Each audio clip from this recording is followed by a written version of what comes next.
पिछली वीडियो में हमने ये जाना था कि हमारा जो ब्रेन है वो हर फंक्शन के लिए किस तरह से एक स्पेसिफिक सिस्टम बनाता है और जो मैसेजेस हैं वो ब्रेन स्टेम जो स्पाइनल कॉर्ड से जुड़ी हुई होती है उसके थ्रू पूरी बॉडी में ट्रांसफ़र हो जाते हैं। इस वीडियो में हम ये जानेंगे कि मैसेज बनते कैसे हैं, मैसेज ट्रांसफ़र कैसे होते हैं और जो भी हमारे थॉट्स हैं वो पॉजिटिव भी हो सकते हैं, नेगेटिव भी हो सकते हैं।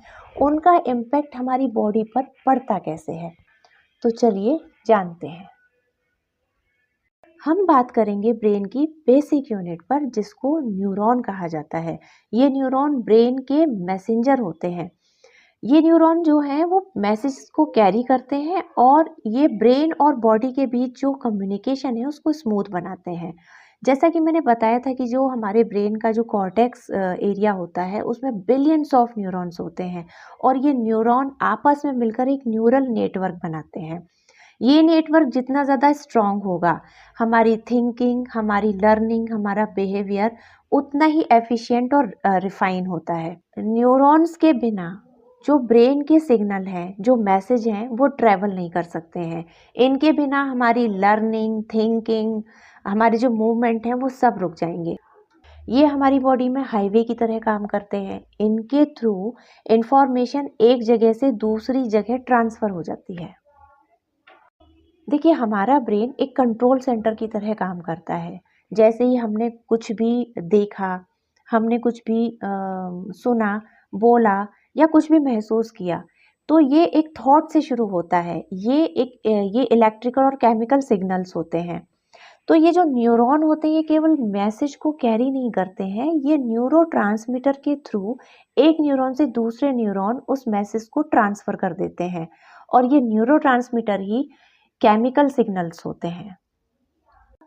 न्यूरॉन का यही जो नेटवर्क है, यही हमारी मदद करता है किसी भी चीज़ को याद करने में, कुछ भी सीखने में या भावना को महसूस करने में। तो ये जो न्यूरोट्रांसमीटर होते हैं, ये इलेक्ट्रिकल सिग्नल्स होते हैं जो मैसेज को एक न्यूरॉन से दूसरे न्यूरॉन को ट्रांसफ़र कर देते हैं। और यही न्यूरल नेटवर्क स्ट्रॉन्ग कैसे बनता है? रिपीटिशन से। जब भी किसी लर्निंग को हम बार-बार, किसी भी नई चीज़ को हम बार-बार सीखते हैं तो बोला जाता है ना कि प्रैक्टिस मेक्स मैन परफेक्ट। उसका रीज़न ये होता है कि ये जो न्यूरल नेटवर्क है, ये प्रैक्टिस करने पर स्ट्रॉन्ग होता है। तो जब ब्रेन कोई डिसीज़न लेता है, जैसे कुछ एक्शन करना है, तो वो उसको इलेक्ट्रिकल सिग्नल में उसे बदल देता है। इन इलेक्ट्रिकल सिग्नल्स को नर्व इम्पल्स कहते हैं और ये नर्व इम्पल्स नर्व के रास्ते बहुत तेज़ी से ब्रेन से पूरी बॉडी में ट्रांसफ़र हो जाती हैं। तो सबसे पहले सिग्नल ब्रेन से स्पाइनल कॉर्ड तक गया। स्पाइनल कॉर्ड एक मेन पाथवे की तरह काम करता है। तो ये जो सिग्नल्स हैं ये नर्व्स के रास्ते पूरी बॉडी में ट्रांसफ़र हो जाते हैं। तो सारा खेल किसका चल रहा है? न्यूरोट्रांसमीटर्स का, इलेक्ट्रिकल सिग्नल्स का। हमारी बॉडी को नहीं पता है, हमारे ब्रेन को, बॉडी को नहीं पता है कि हम सुख में हैं, दुख में, हम अच्छा सोच रहे हैं, बुरा सोच रहे हैं। हमारी बॉडी न्यूरोट्रांसमीटर्स, इलेक्ट्रिकल सिग्नल्स की भाषा जानती है। चलिए एक एग्जाम्पल से समझते हैं कि अगर आप स्ट्रेस में हैं तो एक स्पेसिफिक न्यूरोट्रांसमीटर कॉर्टिसोल या एड्रेनलिन रिलीज होगा जो आपके ब्रेन को एकदम अलर्ट कर देगा, एकदम रेडी कर देगा आपकी बॉडी को किसी भी चैलेंजिंग सिचुएशन को हैंडल करने के लिए।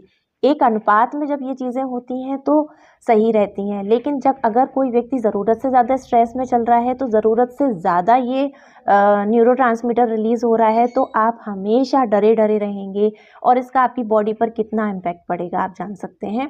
तो इन न्यूरोट्रांसमीटर को मूड मैनेजर भी बोला जाता है। हर न्यूरोट्रांसमीटर का अपना स्पेसिफिक रोल होता है। जैसे कि कुछ न्यूरोट्रांसमीटर आपकी बॉडी को रिलैक्स करते हैं, आपके ब्रेन को रिलैक्स करते हैं। कुछ न्यूरोट्रांसमीटर आपके मूड को बूस्ट कर देते हैं जैसे डोपामीन, और जो रिलैक्स करते हैं जैसे सेरोटोनिन। तो इन न्यूरोट्रांसमीटर्स का आपके मूड पर, आपके अटेंशन पर, आपके फोकस पर कितना इम्पैक्ट पड़ता है। न्यूरोट्रांसमीटर्स सिर्फ आपके रिस्पॉन्सेस को ही नहीं, आपके एवरीडे एक्सपीरियंसेस को भी शेप करते हैं। जैसे अगर आप खुशी फील कर रहे हैं तो ये डोपामीन का काम है। अगर आप पॉजिटिव थॉट रखते हैं तो डोपामीन रिलीज होता है। और अगर सेरोटोनिन ज़रूरत से ज़्यादा कम हो जाएगा तो आप लो फील कर सकते हैं, आप सैड फील कर सकते हैं। तो ये न्यूरोट्रांसमीटर्स बहुत इम्पोर्टेंट रोल प्ले करते हैं जिससे हमारी बॉडी पर इम्पैक्ट पड़ता है। एक और एग्जांपल लेते हैं स्लीप एंड रिलैक्सेशन का। जैसे कि जब हम सो रहे होते हैं, रिलैक्स कर रहे होते हैं, तो एक स्पेसिफिक न्यूरोट्रांसमीटर जिसे गाबा कहते हैं वो रिलीज होता है। ये जो गाबा है ये हमारी बॉडी को रिलैक्स होने में, हमें शांत होने में हमारी मदद करता है। गाबा इंश्योर करता है कि हमारी जो बॉडी का सिस्टम है वो रीसेट हो सके और जो हमारी एनर्जी है वो रीस्टोर हो सके। ये जो प्रोसेस है ये इतनी तेज स्पीड से होती है कि आपको उसका एहसास तक नहीं होता। तो हमारा ब्रेन और हमारा नर्वस सिस्टम मिलकर पूरी बॉडी को इस तरह से कंट्रोल और कोऑर्डिनेट करते हैं। तो आपने देखा कि जो भी हमारे थॉट्स हैं उनको ब्रेन इलेक्ट्रिकल सिग्नल में कन्वर्ट कर रहा है, केमिकल सिग्नल में कन्वर्ट कर रहा है, और ये सिग्नल नर्व्स के रास्ते पूरी बॉडी तक ट्रांसफ़र हो रहे हैं। तो देखा कि हमारे थॉट कितना पावरफुल रोल प्ले करते हैं। देखिए, जब हम इस प्रोसेस को अच्छे से समझ लेते हैं तो हम अपने मूड को, अपनी लर्निंग को, अपने बिहेवियर को, अपने फोकस को बेहतर तरीके से कंट्रोल कर सकते हैं, अपनी बॉडी को बेहतर तरीके से मैनेज कर सकते हैं, अपने ब्रेन की प्रोडक्टिविटी बढ़ा सकते हैं।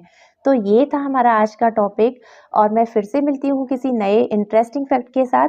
तब तक के लिए आप खुश रहें, स्वस्थ रहें, मस्त रहें, अपना ख्याल रखें। धन्यवाद।